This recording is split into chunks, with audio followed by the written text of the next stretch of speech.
Why do some people get more eggs? I am Dr. Neeraja, fertility specialist from Hyderabad. కొంతమందికి మనం IVF stimulation చేసినప్పుడు pickup అయిన తర్వాత చాలా మందికి కొంతమందికి ఎక్కువ ఎగ్స్ వస్తాయి, కొంతమందికి తక్కువ ఎగ్స్ వస్తాయి, కొంతమందికి యావరేజ్గా వస్తాయి. అసలు దేని మీద డిపెండ్ అవుతుంది చూద్దాం. సో నెంబర్ ఆఫ్ ఎగ్స్ అనేది ఓవేరియన్ రిజర్వ్ని బట్టి, సో ఓవరీలో ఎన్ని ఎగ్స్ రిజర్వ్ ఉన్నాయి అంటే నథింగ్ బట్ ఏఎంహెచ్ వాల్యూ ఎంత ఉంది, ఓవరీ అనటామికల్ పొజిషన్, ఓవరీస్ ఎలా ఉన్నాయి. సో మనము యుటరస్ ఓవరీస్ తీసుకుంటే, సో ఇది uterus ovaries, ovaries anatomical position ఎలా ఉంది, ఓవరీకి బ్లడ్ సప్లై ఎలా ఉంది, ఏజ్ ఆఫ్ ద పేషెంట్ ఏంటి, అండ్ ఇక్కడ doctor role, correct dose of medication start చేసినారా లేదా. సో ఈ అన్ని ఫ్యాక్టర్స్ మీద డిపెండ్ అవుతుంది అనమాట. సో ఈ మధ్య మనం పీసీఓ అనే చాలా ఫ్రీక్వెంట్గా వింటున్నాం, polycystic ovarian disease are polycystic ovarian syndrome. అంటే వీళ్ళలో ఎగ్స్ ఎక్కువ ఉంటాయి, ఎగ్స్ అంటే యాంట్రల్ ఫాలికిల్స్ ఎక్కువ ఉంటాయి అనమాట. సో మనం డ్యూరింగ్ ఐవీఎఫ్ స్టిమ్యులేషన్ అప్పుడు ఎక్కువ ఎగ్స్ వస్తాయి. ఆల్మోస్ట్ కొంతమందికి 12 to 15 eggs, 12 to 15 eggs each side ovary, almost 20 to 30 eggs వచ్చే అవకాశాలు ఉంటాయన్నమాట. వీళ్ళకు ఏఎంహెచ్ వాల్యూ కూడా ఎక్కువ ఉంటుంది. కొంతమంది ఏజ్డ్ పేషెంట్స్లో ఎగ్ రిజర్వ్ తక్కువ ఉంటుంది, అంటే ఏఎంహెచ్ వాల్యూ తక్కువ ఉంటుంది. సో ఏజ్ని బట్టి ఎగ్ రిజర్వ్ తగ్గిపోతూ ఉండడము, ఏఎంహెచ్ వాల్యూ తగ్గిపోతూ ఉండడము, వాళ్ళకు నెంబర్ ఆఫ్ ఎగ్స్ మనం రిట్రైవ్ చేయడం తగ్గిపోతూ ఉంటుందన్నమాట.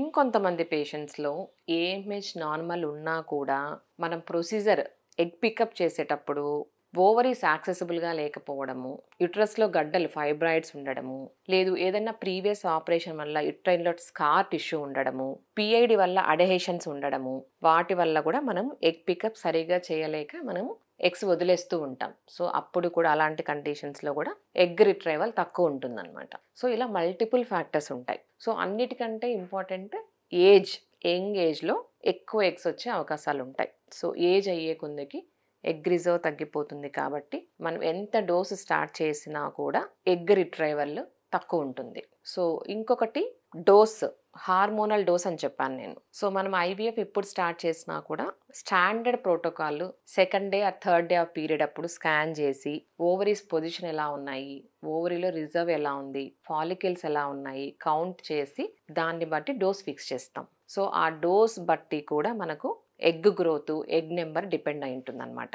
సో కరెక్ట్ డోస్ గాన స్టార్ట్ చేస్తే మనకు సెకండ్ డే ఎన్ని ఎగ్స్ చూస్తామో అన్ని ఎగ్స్ పెరుగుతాయి, అన్ని ఎగ్స్ మనము రిట్రైవ్ చేయొచ్చు. సో గుడ్ ఎక్స్పీరియన్స్ డాక్టర్ ఈ డోసు అంతా ఫిక్స్ చేసి కరెక్ట్ స్టిమ్యులేషన్ ప్రోటోకాల్ ఇచ్చినప్పుడు మనకి ఎగ్స్ ఎక్కడా వేస్ట్ అవ్వవు, ఎగ్ రిట్రైవల్ బాగుంటుంది. సో పేషెంట్కి ఎగ్స్ని బట్టి ఎంబ్రియోస్ ఫామ్ అవడము, ఎంబ్రియో సెలెక్షన్, దాన్ని బట్టి ఎంబ్రియో ట్రాన్స్ఫర్, తర్వాత ప్రెగ్నెన్సీ డిపెండ్ అవుతుంది. ఇంకొంతమందికి ఓవరీస్ మనం ఇంజెక్షన్స్ ఇచ్చినా కూడా రెస్పాన్స్ బాగుంటుందన్నమాట. సో ఓవరీ అనేది group of cells, granulosa cells అని సరౌండింగ్ ఓవరీ చుట్టూ ఉంటాయన్నమాట.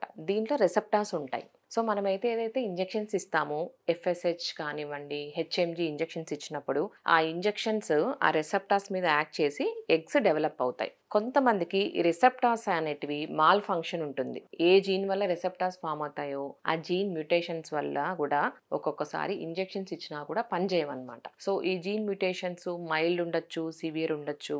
సో దీనివల్ల కూడా ఒక్కొక్కసారి ఓవరీ రెస్పాన్స్ తక్కువ ఉంటుంది. సో మనం కరెక్ట్ డోస్ పెట్టినా కూడా ఒక్కొక్కసారి ఎగ్స్ గ్రోత్ ఉండదన్నమాట. సో ఇలాంటి పేషెంట్స్లో కూడా మనకు ఎగ్ కౌంట్ తక్కువ ఉంటుంది.